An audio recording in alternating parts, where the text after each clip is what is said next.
Dear students, अब बात करते हैं एवोगैड्रोस नंबर की। देखिए स्टूडेंट, हमने कहा एटम के एटॉमिक मास को ग्राम में, मॉलिक्यूल के मॉलिक्यूलर मास को ग्राम में और आयनिक कंपाउंड के फॉर्मूला मास को ग्राम में एक्सप्रेस कर देना मोल कहलाता है।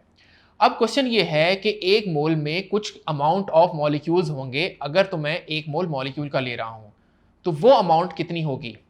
उसके लिए एवोगैड्रोस एक साइंटिस्ट है जिसने कुछ कैलकुलेशंस की।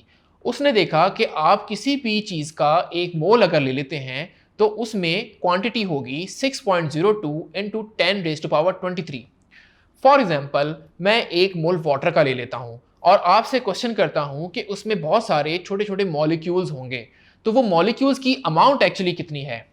तो एवोगैड्रोस ने बताया कि अगर तो अमाउंट आप एक मोल ले रहे हैं तो उसमें मॉलिक्यूल्स की तादाद amount 6.02 into 10 raise to power 23 होगी। बस यही एवोगैड्रोस नंबर है। तो एवोगैड्रोस को हम डिफाइन कर सकते हैं number of atoms, number of molecules and number of formula units in 1 mole of any substance is called as Avogadro's number, जिसकी value 6.02 into 10 raised to power 23 है।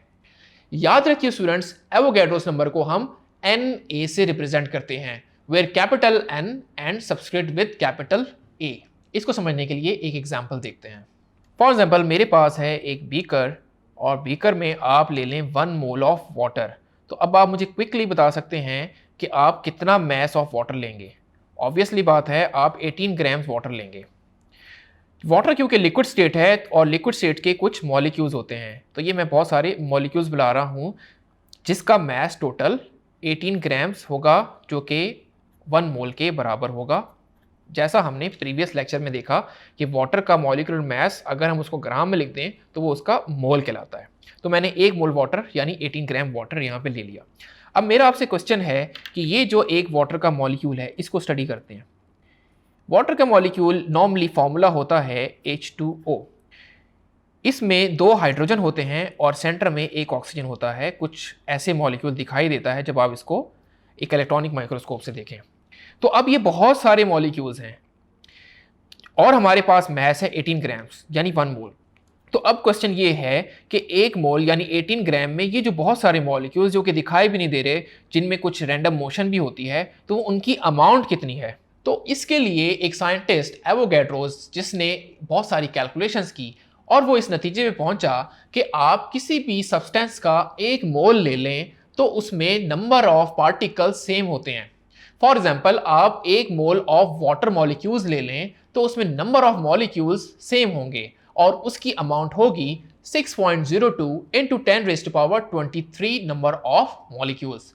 इसी तरह अगर आप 1 मोल ऑफ कार्बन एटम ले रहे हैं तो उसमें नंबर ऑफ कार्बन एटम्स कितने होंगे, वो भी देखा गया 6.02 into 10 raise to power 23 number of carbon atoms.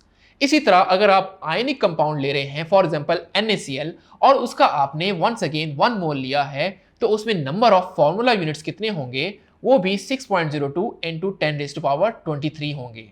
ये जो 6.02 इंटू 10 रेज टू पावर 23 है, बस इसी को हम एवोगैड्रोस नंबर कहते हैं। इसको हम capital N with subscript capital A से रिप्रेजेंट करते हैं। तो अब हम देख सकते हैं कि कार्बन के आपने 1 मोल लिया तो कार्बन में 1 मोल में 6.02 into 10 raise to power 23 carbon atoms होंगे। इसी तरह मॉलिक्यूल्स का आपने 1 मोल लिया तो उसमें भी 6.02 into 10 raise to power 23 molecules होंगे। और इसी तरह 1 मोल अगर आप NaCl का लेते हैं तो उसमें भी 6.02 into 10 raise to power 23 formula units होंगे। डियर स्टूडेंट्स, याद रखें एटम्स, मॉलिक्यूल, फॉर्मूला यूनिट्स, इसकी जगह आप फॉर्मूला जो भी मैं आपको बताने लगा हूं उसमें आप सब्सटेंस यूज कर सकते हैं। फॉर एग्जांपल, मेरे पास एवोगैड्रोस नंबर कैलकुलेट करने का फॉर्मूला बन जाएगा नंबर ऑफ पार्टिकल्स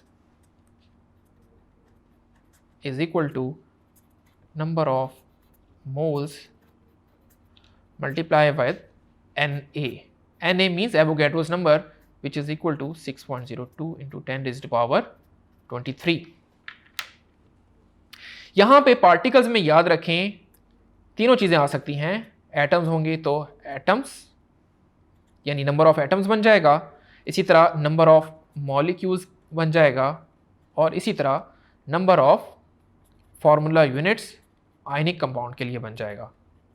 फार्मूला इसका यही रहेगा। और याद रखिए स्टूडेंट्स, मैंने जो आपको दो फार्मूलाज बताए हैं, एक बताया है number of mole which is equal to mass over molar mass, और दूसरा बताया है number of particles which is equal to number of moles multiply with Avogadro's number.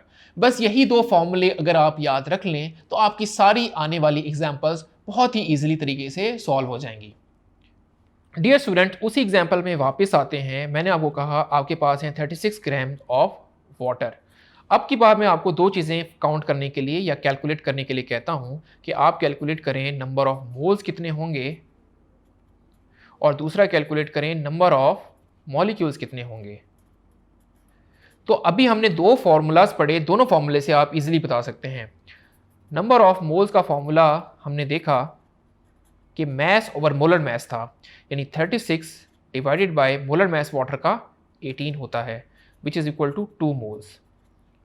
अब नंबर ऑफ मॉलिक्यूल्स का फार्मूला जो अभी हमने पढ़ा है, number of molecules is equal to number of moles multiply with Avogadro's number.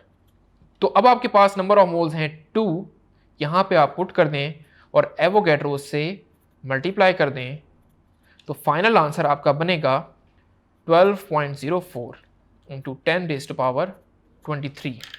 याद रखिए यहाँ पे आपको बस इन दो क्वांटिटीज़ को मल्टीप्लाई करना है और इसको एज इट इज़ लिख देना है। तो आपका फाइनल आंसर ये बन जाएगा और ये आपके नंबर ऑफ मॉलिक्यूल्स हैं। सो स्टूडेंट्स, आपने देखा कि हमने कितने आसानी से मोल्स की कैलकुलेशन भी कर ली और एवोगैड्रोस नंबर्स की कैलकुलेशन भी कर ली। अब अगले टॉपिक्स में हम केमिकल कैलकुलेशंस को देखते हैं।